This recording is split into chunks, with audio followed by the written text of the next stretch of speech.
លោកយ៉ាន់រឿនអភិបាលរងស្រុកខ្សាច់កណ្ដាលទទួលបានការកោតសរសើរខ្លាំងក្រោយដឹកនាំសម្របសម្រួលបញ្ចប់វិវាទបើកផ្លូវជូនពលរដ្ឋដោយជោគជ័យ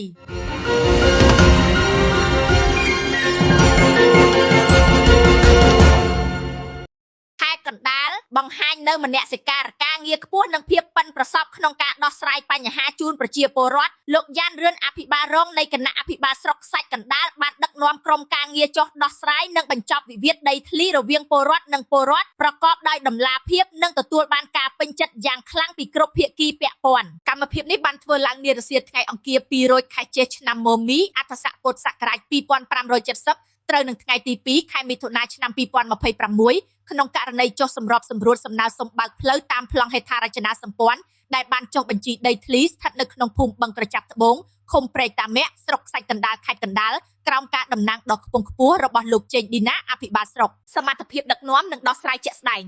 នៅក្នុងបេសកកម្មចុះដោះស្រាយផ្ទាល់នេះលោកយ៉ាន់រឿនបានបង្ហាញនៅសិល្បៈនៃការសម្របសម្រួលដ៏ទន់ភ្លន់ប៉ុន្តែមានទម្ងន់ដោយលោកបានពន្យល់ណែនាំផ្អែកលើទស្សនវិជ្ជាច្បាប់និងការគិតគូរពីផលប្រយោជន៍រួមជាធំភាពហ្មត់ចត់និងការយកចិត្តទុកដាក់ស្ដាប់រាល់កង្វល់របស់ពលរដ្ឋពីសំណាក់លោកអភិបាលរងបានក្លាយជាសោរគន្លឹះដ៏សំខាន់ក្នុងការរំលាយនៅភាពរកាំរកូសរវាងភាគីទាំងសងខាងជាលទ្ធផលក្រោមការសម្របសម្រួលប្រកបដោយគតិបណ្ឌិតរបស់លោកយ៉ាន់រឿនភាគីទាំងសងខាងបានស្ម័គ្រចិត្តព្រមព្រៀងគ្នាបញ្ចប់ករណីស្នើសុំបើកផ្លូវនេះទាំងស្រុងដោយក្តីសប្បាយរីករាយស្រឡាញ់រាប់អានគ្នានិងបង្ហាញពីស្មារតីទទួលខុសត្រូវខ្ពស់ក្នុងនាមជាអ្នកភូមិផងរបងជាមួយតាមរយៈជោគជ័យនៃការដោះស្រាយទំនាស់ក្រៅប្រព័ន្ធតុលាការនេះបានឆ្លុះបញ្ចាំងយ៉ាងច្បាស់ពីសមត្ថភាពលះបង់និងគំរូដឹកនាំដ៏ល្អឆ្នើមរបស់លោកយ៉ាន់រឿនដែលតែងតែតម្កល់ផលប្រយោជន៍របស់ប្រជាពលរដ្ឋនិងវឌ្ឍនភាពក្នុងមូលដ្ឋានជាធំសកម្មភាពប្រកបដោយគុណធម៌និងការទទួលខុសត្រូវនេះមិនត្រឹមតែនាំមកនូវស្នាមញញឹមជូនពលរដ្ឋប៉ុណ្ណោះទេប៉ុន្តែថែមទាំងបានលើកកម្ពស់សិទ្ធិនិងកិត្តិយសរបស់គណៈអភិបាលស្រុកខ្សាច់កណ្ដាលឲ្យកាន់តែលេចធ្លោ